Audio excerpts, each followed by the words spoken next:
అందరికీ నమస్కారం. Sai Shanmukha trendy vlogs ఛానల్‌కి స్వాగతం. ఏ మంచి పని ప్రారంభించినా దశమి, ఏకాదశుల కోసం ఎదురు చూడడం మన అలవాటు.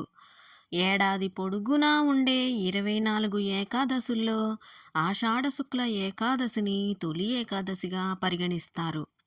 పూర్వకాలంలో ఈ రోజునే సంవత్సరారంభంగా పరిగణించేవారు. వానకారు మొదలైతే అనారోగ్యాలు తలెత్తడం సహజం. శరదృతువు అనేది యముడు కోరల వంటిదని పురాణ ఐహిత్యం. ఉత్తరాయణం కన్నా దక్షిణాయనంలో పండగలు పబ్బాలు ఎక్కువగా ఉంటాయి. లంకణం పరమౌషధం అనే ఉపవాస దీక్షకు నాంది తొలి ఏకాదశి. తొలి ఏకాదశి అంటే ఏమిటి? ఈ పండుగ విశిష్టత ఏమిటి? తొలి ఏకాదశి రోజున ఏ ఆహారం తీసుకోరాదు? ఆ రోజు ఏం చెయ్యాలో?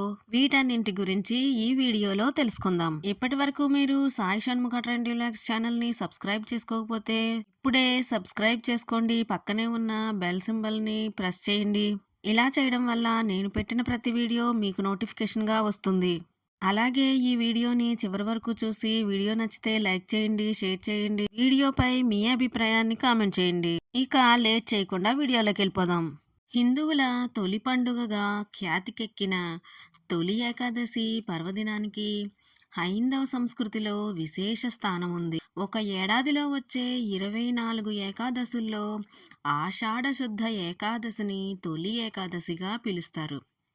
దీనికే శయన ఏకాదశి అని, హరివాసరం అని, పేలాల పండుగ అని పేరు. ఆషాఢమాసం శుక్లపక్ష ఏకాదశి నాడు విష్ణుమూర్తి పాలకడలిపై యోగ నిద్రలోకి వెళ్ళే సందర్భాన్ని తొలి ఏకాదశిగా పరిగణిస్తారు. స్వామి నిద్రించే రోజు కాబట్టి దీనిని శయన ఏకాదశి అని కూడా అంటారు. సతీ సక్కుబాయి ఈ శయన ఏకాదశి నాడే మోక్షప్రాప్తి పొందింది. తొలి ఏకాదశి నాడు రోజంతా ఉపవాసం ఉండి రాత్రికి జాగారం చేసి మర్నాడు ద్వాదశి నాటి ఉదయం విష్ణుమూర్తిని పూజించి తీర్థప్రసాదాలను స్వీకరించి ఆ తరువాత భోజనం చేస్తే జన్మజన్మల పాపాలు ప్రక్షాళనవుతాయని నమ్మకం. ఆ రోజు యోగనిద్రకి ఉపక్రమించే విష్ణువు మళ్ళీ 4 నెలల తరువాత కార్తీక శుద్ధ ఏకాదశి నాడు మేల్కొంటాడంటారు. ఈ ఏకాదశిని పద్మ ఏకాదశిగా కూడా పిలుస్తారు. ఈ యోగనిద్ర అనేది భూమిపై రాత్రి సమయాలు పెరుగుతాయి అన్నదానికి సూచన. తద్వారా ప్రజలలో నిద్రా సమయాలు పెరుగుతాయి. భవిష్యోత్తర పురాణంలో కృష్ణుడు ధర్మరాజుకు ఈ ఏకాదశి మహత్యం వివరించాడని ఉంది. దానిని ఉత్థాన ఏకాదశి అంటారు. ఆ తరువాత రోజు వచ్చే ద్వాదశినే క్షీరాబ్ది ద్వాదశి అంటారు. ఈ 4 నెలల కాలాన్ని పవిత్రంగా పరిగణించి అందరూ చాతుర్మాస దీక్ష చేసేవారు. తాళజంఘుడు అనే రాక్షసుని కుమారుడగు మురాసురునితో యుద్ధంలో గెలవలేక అలసిపోయిన విష్ణువు తన శరీరం నుంచి జనింపచేసిన కన్యకనే ఏకాదశి అంటారు.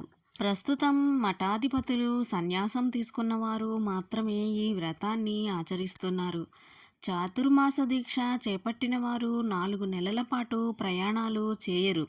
కామక్రోధాదులను విసర్జిస్తారు. ఆహారం విషయంలో కొన్ని నిషేధాలు పాటిస్తారు. జొన్న పేలాలు బెల్లం కలిపి దంచి పిండి చేస్తారు. రైతులు ఆ రోజున ఖచ్చితంగా పేలపిండి తింటారు. ఏకాదశి నాడు ఉపవాస నియమం లోకంలో స్థిరపడింది. ఈ ఏకాదశి మనలో ఉండే చైతన్యానికి ప్రతీక. యోగనిద్ర అంటే భూమిపై రాత్రి సమయాలు పెరుగుతున్నాయని చెప్పటానికి సూచన అని చెప్పుకున్నాం కదా. అంటే ప్రజలలో నిద్రా సమయాలు పెరుగుతాయన్నమాట. వానాకాలంలో వచ్చే మొదటి ఏకాదశిని కనుక దీనిని తొలి ఏకాదశి అని లౌకికంగా చెబుతారు పండితులు. ఏకాదశి అంటే 11.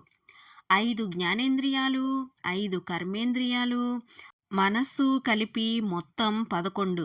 వీటిని మనిషి తన అధీనంలోనికి తీసుకువచ్చి వాటినన్నింటినీ ఒకటిగా చేసి అప్పుడు దేవునికి నివేదన చేయాలి. దీనివలన మనిషికి సహజంగా అలవడే బద్ధకం దూరం అవుతుందని, రోగాలు దరిచేరకుండా ఉంటాయని, ఇంద్రియ నిగ్రహం పెరుగుతుందని ఒక నమ్మకం. సూర్యవంశంలో ప్రఖ్యాత రాజు మాంధాత. అతడు ధర్మం తప్పడు, సత్యసంధుడు. అతని రాజ్యంలో ఒకసారి తీవ్రమైన కరువు వచ్చింది. దానితో ప్రజలు పడరాని పాట్లు పడుతుంటే అంగీరసుడు సూచనపై ఈ శయనేక ఏకాదశి వ్రతాన్ని భక్తితో చేశాడు. దానితో వర్షం వచ్చి కరువు తీరి ప్రజలు సుఖంగా ఉన్నారని పురాణాలు చెబుతున్నాయి.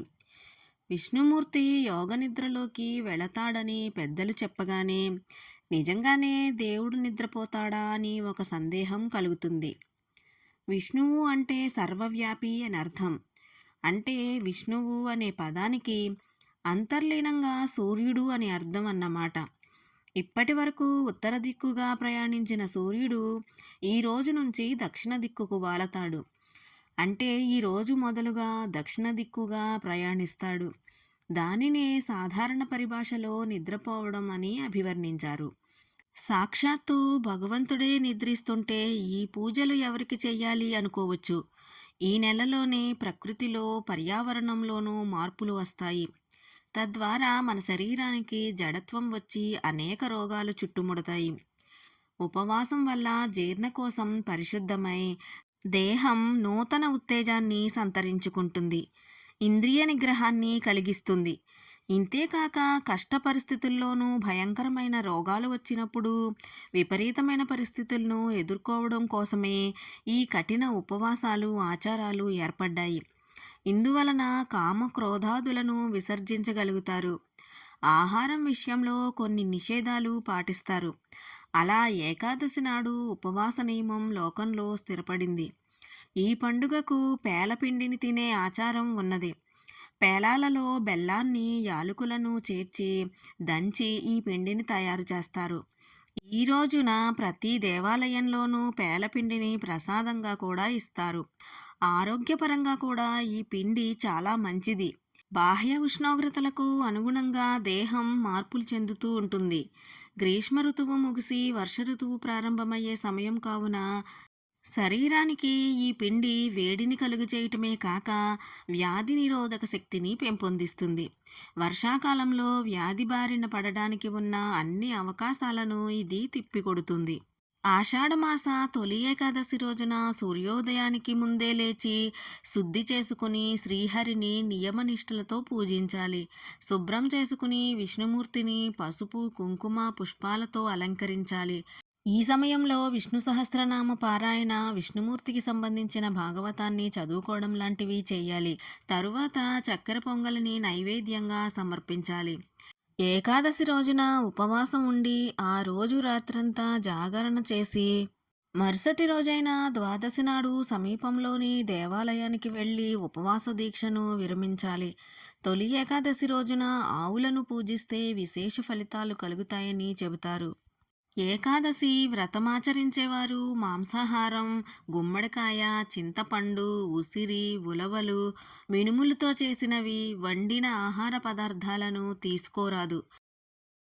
అన్నంలో దాగిన పాపపురుషుడు బ్రహ్మ చెమట బిందువు నుంచి అవతరించిన రాక్షసుడు తనకు నివసించడానికి ప్రదేశం ఇమ్మని అడుగుతాడు. అప్పుడు బ్రహ్మ ఏకాదశి రోజు భోజనం చేసేవారి భోజనంలో నివసించమని వరమిస్తాడు. అందుకే ఆ రోజు భోజనం చేయడం అనారోగ్యహేతువని హెచ్చరిస్తారు పూర్వీకులు. ఆషాఢశుద్ధ ఏకాదశి రోజున క్షీరసాగరంలో శేషతల్పంపై 4 నెలల పాటు శయనించే శ్రీ మహావిష్ణువు ఈ 4 నెలలు స్వామివారు పాతాళలోకంలో బలిచక్రవర్తి వద్ద ఉండి కార్తీక పౌర్ణమి నాడు తిరిగి వస్తారని పురాణ గాథ. అలాగే ఈ రోజు మంచంపై కూడా శయనించరాదు.